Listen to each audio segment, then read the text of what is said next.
ഇപ്പോഴോ നിങ്ങളും കോപം, ക്രോധം, ഈർഷ്യ, വായിൽ നിന്ന് വരുന്ന ദൂഷണം, ദുർഭാഷണം ഇവയൊക്കെ വിട്ടുകളവിൻ. അന്യോന്യം ഭോഷ്ക് പറയരുത്. നിങ്ങൾ പഴയ മനുഷ്യനെ അവന്റെ പ്രവൃത്തിയിലൂടെ ഉരിഞ്ഞു കളഞ്ഞു. തന്നെ സൃഷ്ടിച്ചവന്റെ പ്രതിമ പ്രകാരം പരിജ്ഞാനത്തിനായിട്ട് പുതുക്കം പ്രാപിക്കുന്ന പുതിയ മനുഷ്യനെ ധരിച്ചിരിക്കുന്നുവല്ലോ.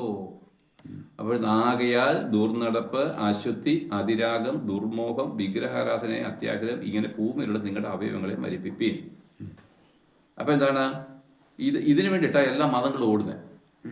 ഇതെല്ലാം ഒന്ന് മരിക്കണം അല്ലേ?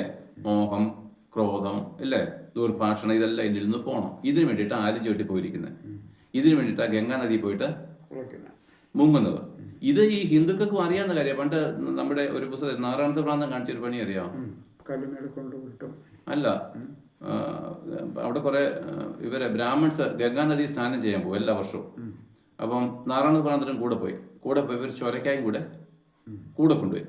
അപ്പൊ ഇവരെല്ലാ വർഷവും പാപമോചനത്തിന് വേണ്ടിയിട്ടാണ് അപ്പൊ ഈ ഗംഗയാറ്റി മുങ്ങുന്നത്. അപ്പൊ എന്താണ്, നാരായണത്തെ പ്രാന്തൻ ഈ ചൊരക്കയും കൂടെ കൊണ്ടുപോയിട്ട് എവിടെയൊക്കെ മുങ്ങി അവിടെ ചൊരക്കായും മുങ്ങി.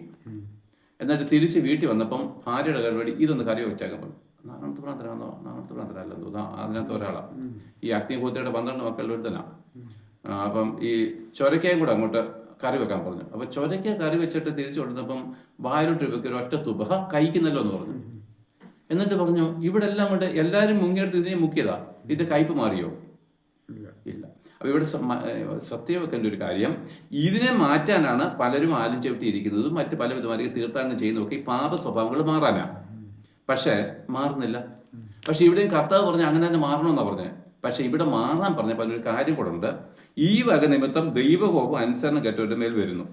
അവയിൽ ജീവിച്ചിരുന്ന കാലം നിങ്ങളും മുമ്പേ അവയിൽ നടന്നതുപോലെ ഇപ്പോഴോ നിങ്ങളും കോപം, ക്രോധം, ഈർഷ്യ, വായിൽ നിന്ന് വരുന്ന ദൂഷണം, ദുർഭാഷണം ഇവയൊക്കെ വിട്ടുകളയുവിൻ. അന്യോന്യം ഭോഷ്ക് പറയരുത്. അപ്പൊ ഇവിടെ വിട്ടുകളയാൻ പറയുന്നു. അപ്പൊ എനിക്ക് സ്വന്തമായിട്ട് വിട്ടുകളയാൻ പറ്റുമോ? പറ്റത്തില്ല. അതുകൊണ്ടാണല്ലോ മറ്റേ ഹിന്ദുക്കളും മറ്റു മതങ്ങളും ഇപ്പോഴും കിടന്ന് കറങ്ങുന്നത്. പക്ഷെ ഇവിടുത്തെ ഗുണം മുമ്പ് പറഞ്ഞ തത്വജ്ഞാനത്തിന്റെ അനുഭവം, തത്വജ്ഞാനം എന്താന്ന് പറയുന്നത് അറിയാമോ? എന്നോട് സാറ് പറഞ്ഞു ഇന്ന കടയിൽ പോയിട്ട് ഇന്ന സാധനം മേടിച്ചുകൊണ്ട് തരാൻ പറഞ്ഞു. ഇത് തത്വജ്ഞാനം. ഞാനിങ്ങനെ മേടിക്കുന്നേ? എൻ്റെ പൈസ ഉണ്ടോ? എൻ്റെ പൈസ തന്നോ? ഇല്ലല്ലോ. അപ്പം അത് പോയി മേടിക്കാൻ പറയുന്നത് തത്വജ്ഞാനം. പക്ഷെ ഇവിടെ എന്താണ്, പൈസ തന്നിട്ടാ പറയുന്നത് നീ അത് പോയി മേടിച്ചു തരാൻ. അപ്പം മറ്റേത് പിന്നെ അത് മേടിക്കാൻ വേണ്ടി ഞാൻ കഠിനാധ്വാനം ചെയ്യുക. മനസ്സിലല്ലേ? എനിക്ക് സാധ്യമാണോ? അല്ല. കടയിൽ പോയി മേടിക്കുന്നല്ലോ, ഒരു വസ്തു മേടിക്കാൻ പറഞ്ഞു, എനിക്ക് പൈസ തന്നില്ല. പക്ഷെ ഇവിടെ പണം തന്നിട്ട് പറഞ്ഞു നീ അത് ചെയ്യാൻ. അപ്പൊ നോക്കിയാൽ നിങ്ങളെ വായിൽ നിന്ന് വരുന്ന ഈർഷ്യയും ക്രോധവും കോപവും മാറ്റിക്കളയാൻ പറഞ്ഞ കാര്യം പരിശുദ്ധാത്മാവിനെ ഞാൻ നിനക്ക് തന്നിട്ടുണ്ട്. അതിനെ ജയിക്കുന്ന പരിശുദ്ധാത്മാവിനെ നിനക്ക് തന്നിട്ടുണ്ട്. ആ ആത്മാവിൽ നിന്നുകൊണ്ട് നിനക്ക് അതിനെ നിഷ്പ്രയാസം എടുത്ത് കളയാം. കാരണം ആത്മാവാ വാഴുന്നത്. ആത്മാവിനെ അനുസരിച്ചാൽ മതി ഈ സ്വഭാവങ്ങൾ മാറിപ്പോകും.